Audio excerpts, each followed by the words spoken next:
देवी भागवत का अध्याय 9 प्रकरण 3। संपूर्ण श्री कृष्ण और उनकी सबसे शक्तिशाली शक्ति श्री राधा से एक विराट स्वरूप बच्चे का प्रकट होना।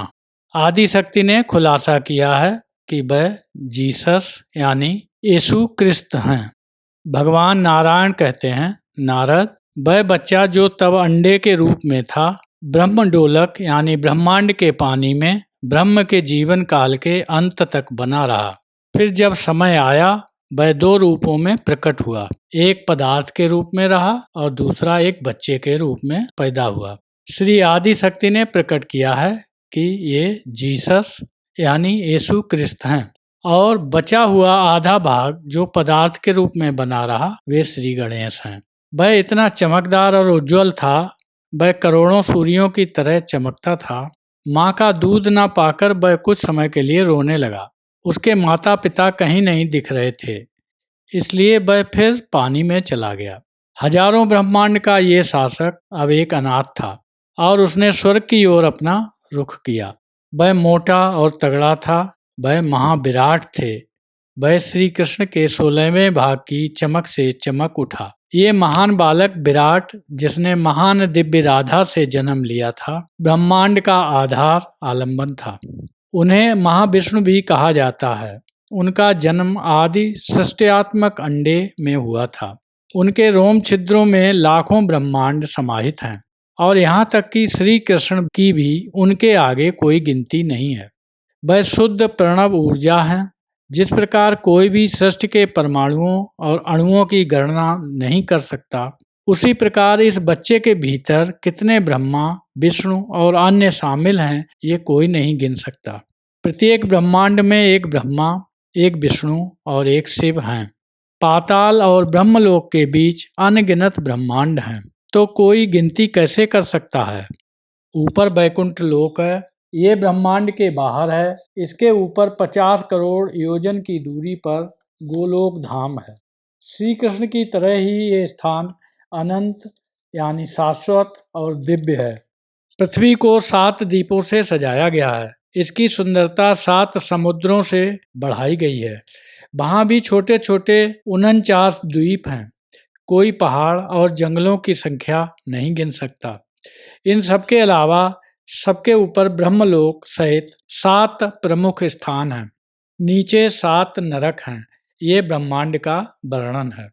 पृथ्वी के ठीक ऊपर भूरलोक है और उसके ऊपर भुवरलोक है। उसके परे है स्वर्लोक, फिर जनलोक, उसके ऊपर है तपलोक, फिर सत्यलोक, और सब में से अंतिम ब्रह्मलोक है। ब्रह्मलोक पिघले हुए सोने की तरह चमकता है। ये सभी अस्थायी और विनाशकारी हैं। कुछ ब्रह्मांड के भीतर हैं और कुछ बाहर हैं। नारद, ब्रह्मांड के विघटन के समय ये सब नष्ट हो जाता है। वे पानी में बुलबुले की तरह हैं, जो शाश्वत यानी अनंत नहीं हैं। गोलोक और वैकुंठ लोक शाश्वत और अविनाशी हैं। ये बच्चा जो विराट का अवतार है, उसके हर रोम छिद्र में अनगिनत ब्रह्मांड हैं। प्रत्येक ब्रह्मांड में अलग अलग ब्रह्मा, विष्णु और शिव होते हैं। पुत्र नारद, देवताओं की संख्या 3 करोड़ है। वे सभी व्याप्त हैं। दिशाओं के देवता, दिशाओं के संरक्षक, ग्रह, सितारे सब इस संख्या में शामिल हैं। भूमंडल को 4 वर्गीकरणों में विभाजित किया गया है। नीचे नागलोक है। सभी चल और अचल जीवन रूप यहाँ मौजूद हैं। नारद, ये विराट स्वरूप बच्चा अपनी टकटकी को स्वर्ग की ओर मोड़ता रहा। वह आदिकालीन सृष्टियात्मक अंडा खाली था। आसपास कोई दूसरी वस्तु नहीं थी। वह चिंतित हो गया। भूख से तड़प कर वह रोने लगा। फिर बाद में अपने जन्मजात ज्ञान से वह परम पुरुष श्री कृष्ण का ध्यान करने लगा। तुरंत उसे अनंत ब्रह्म ज्योति का दर्शन दिया गया। उज्ज्वल ज्योति के भीतर श्री कृष्ण का रूप श्याम था, जैसे बारिश से भरे बादल। उनके 2 भुजाएं थीं। उन्होंने पीताम्बर यानी पीला वस्त्र पहना था। उन्होंने अपने हाथों में एक मुरली धारण की थी। उनके चेहरे पर मुस्कान थी और वह करुणा और परोपकार प्रदान करने के लिए उत्सुक थे। पिता परमेश्वर, सर्वशक्तिमान पिता का दृष्टिगोचर होने पर बच्चा हंसने लगा। तब वरदानों के महान दाता परम हितैषी श्री कृष्ण ने कहा, पुत्र, आप मेरे जैसे ज्ञान के सागर बने। आप भूख और प्यास कभी न जाने। आप इन अनगिनत ब्रह्मांडों के सिद्धांत और आधार बने जो आपके भीतर हैं।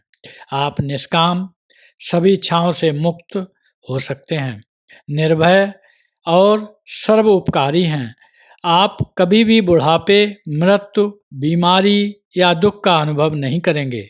तब श्री कृष्ण ने 3 बार बच्चे के कान में फुसफुसाया, शताक्षर महामंत्र जो 6 अक्षरों का मंत्र है। ये प्रधान मंत्र वेदों का मुख्य अंग है। पहली ध्वनि ओम है, अगले 2 शब्दांश कृस ना है, अंत में अग्नि पाटनी स्वाहा अंतर मिश्रित हो जाते हैं। जो मंत्र बनता है वह है ओम कृष्णाय स्वाहा। इस मंत्र का जाप करने पर सभी बाधाएं नष्ट हो जाती हैं और दूर हो जाती हैं। ब्रह्मपुत्र नारद महामंत्र के साथ बच्चे को दीक्षा देने के बाद परम प्रभु श्री कृष्ण ने बच्चे के लिए पोषण की व्यवस्था की। ध्यान से सुनो जब मैं तुम्हें बताता हूँ। हर दुनिया में विष्णु के उपासक भगवान को प्रसाद और अर्पण अर्पित करते हैं। इसमें से 1/16वां भाग विष्णु के पास जाता है और शेष 15 भाग इस बच्चे के पास जाते हैं, क्योंकि ये बच्चा श्री कृष्ण का पूर्ण विराट रूप है। सर्वशक्तिशाली और सर्वव्यापी भगवान श्री कृष्ण ने बच्चे से बात की, बेटा, इसके अलावा यदि आपको कोई अन्य इच्छा है तो आप मुझसे जो चाहें मांग सकते हैं। मैं आपकी हर इच्छा को पूरा करने के लिए उत्सुक हूँ। उस समय विराट स्वयं बालक के रूप में थे। उन्होंने स्थिति उपयुक्त जवाब दिया। बच्चे ने कहा, प्रभु, मैं एकमात्र वरदान की इच्छा रखता हूँ और वह है कि मेरा चित्त आपके पवित्र चरण कमलों पर और दृढ़ता से एवं अटल रूप से स्थित होना चाहिए। चाहे मेरा जीवन एक पल के लिए या अनंत काल तक रहे, मेरी इच्छा है कि जीवन भर मेरे में केवल आपके लिए भक्ति और श्रद्धा हो। सभी व्यक्ति जो आपके भक्त हैं उन्हें जीवन मुक्ता यानी सांसारिक बंधनों से मुक्त माना जाना चाहिए। जो लोग इनकार करते हैं वे जीवित रहते हुए भी मर चुके हैं। आध्यात्मिक रूप से अज्ञानी जो आपको अपने हृदय में नहीं रखते हैं वे कभी भी अपने बाहरी जाप, तप, यज्ञ, पूजा, व्रत, त्याग, धर्मार्थ कार्य और तीर्थ यात्रा से कुछ भी हासिल नहीं कर सकते हैं। उनका पूरा जीवन बर्बाद है। प्रभु, जब तक कोई शुद्ध आत्मा है, दिव्य ऊर्जा उसके भीतर मौजूद है। एक बार जब आत्मा वापस हो जाती है तो सभी शक्तियां भी वापस ले ली जाती हैं। हे सर्वोच्च, ये एक आप ही हैं जो सार्वभौमिक आत्मा हैं, शुद्ध, शाश्वत, अविनाशी, ब्रह्म ज्योति स्वरूप आदि पुरुष हैं। नारद, इस तरह बच्चे ने अपनी हार्दिक भावनाओं को व्यक्त किया। तब श्री कृष्ण ने उन स्वरों में उत्तर दिया जो सर्वाधिक कर्ण प्रिय हैं। भगवान श्री कृष्ण ने कहा, बेटा, मेरी तरह आप भी शाश्वत और अचल हैं। अनगिनत ब्रह्म आ सकते हैं और जा सकते हैं, लेकिन आप अविनाशी बने रहेंगे। हर ब्रह्मांड में आप सर्वोच्च शासन करेंगे। आपके नाभि कमल से सृष्टिकर्ता ब्रह्मा प्रकट होंगे। ब्रह्मा के माथे से 11 रुद्र निकलेंगे। शिव के अंश होने के नाते वे सृजन को भंग करने की क्षमता रखेंगे। 11 रुद्रों में से जो कालाग्नि है वह दुनिया का प्रमुख विध्वंसक होगा। तब विष्णु रुद्रों से प्रकट होकर संसार की रक्षा के लिए प्रकट होंगे। मैं तुम्हें एक वरदान दूंगा जिसके द्वारा तुम हमेशा मेरी भक्ति करोगे। आप अपने ध्यान में हमेशा मेरा सर्वोच्च रूप देखेंगे। ये एक वचन है। आपकी सबसे मन भावन और सुंदर माँ मेरे दिल पर राज करेगी। आप उनका भी दर्शन पाते रहेंगे। बेटा, मैं अब गोलोक के लिए प्रस्थान करूंगा, आप यहाँ रहें। इसके बाद श्री कृष्ण वापस चले गए। वह अगले पल में गोलोक में थे। वहाँ उन्होंने ब्रह्मा को सृजन हेतु आवश्यक कार्य दिए और नकारात्मकताओं को नष्ट करने के लिए रुद्र। भगवान श्री कृष्ण ने कहा, हे ब्रह्मा, आप जाकर सृजन करें। ध्यान से सुनो, महाविराट के रोम छिद्रों में अनगिनत ब्रह्मांड हैं। उनमें से एक छोटा ब्रह्मांड है, वहाँ एक विराट पुरुष शासन कर रहे हैं, जिनके नाभि से एक कमल निकला है और आपको उस कमल पर प्रकट होना है। फिर वह रुद्र की ओर मुड़े और बोले, महाभाग महादेव, तुम मेरे लिए बहुत प्रिय हो। अनिष्ट शक्तियों का विनाश करने के लिए आपको ब्रह्मा के माथे से प्रकट होना है। बाकी का समय आपको तपस्या में गुजारना है। नारद, जगतपति श्री कृष्ण ने ये शब्द बोले और चुप हो गए। ब्रह्मा और शिव ने प्रणाम किया और प्रस्थान कर गए। महाविराट पुरुष के रोम छिद्रों के भीतर अभी भी सृष्टियात्मक अंडे का पानी था। इसमें एक सादे विराट पुरुष रहते हैं, जो महाविराट का एक हिस्सा हैं। वह चिर युवा अवस्था में हैं। वह गहरे श्याम रंग के हैं और पीताम्बर पहनते हैं। वह पानी पर आराम अवस्था में विराजमान हैं। उनके चेहरे पर मुस्कान है। इस सुखद चेहरे वाले सर्वव्यापक प्रभु को जनार्दन कहा जाता है। उनकी नाभि के कमल से ब्रह्मा अभिव्यक्त होते हैं। इस कमल के स्रोत की खोज के लिए ब्रह्मा 1,00,000 युगों तक घूमते रहे, लेकिन नारद, आपके पिता, इसकी मूल जड़ को खोजने में सफल नहीं हो सके। वह चिंता से भर गए। अंत में वह अपनी जगह पर बैठे और श्री कृष्ण के चरणों कमलों पर ध्यान किया। उस अवस्था में उन्हें विराट पुरुष के कुछ हिस्से का दर्शन मिला। सृष्टियात्मक अंडे के भीतर वह पानी पर आराम अवस्था में विराजमान है। तब उन्हें उस परम पुरुष श्री कृष्ण की झलक मिली, जिनके रोम छिद्रों से ब्रह्मांड प्रकट हो रहे थे।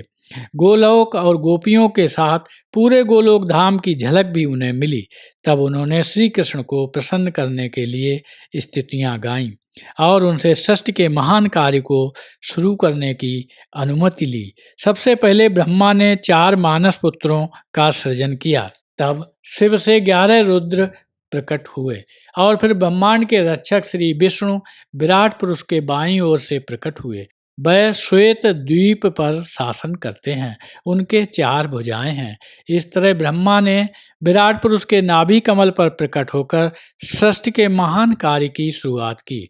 उन्होंने अपने चल और अचल जीवन रूपों के साथ त्रिलोकी, स्वर्ग, पृथ्वी और पाताल का निर्माण किया। नारद, महाविराट पुरुष के प्रत्येक रोम छिद्र में अनगिनत ब्रह्मांड मौजूद हैं। प्रत्येक ब्रह्मांड का संचालन एक विराट पुरुष, एक ब्रह्मा, एक विष्णु और एक शिव एवं उनके सहायक देव करते हैं। ब्रह्मन, मैंने अभी आपको भगवान श्री कृष्ण की सबसे शुभ कहानी का वर्णन किया। ये सुनने वालों को खुशी और मोक्ष प्रदान करती है। अब आप और क्या सुनना चाहेंगे?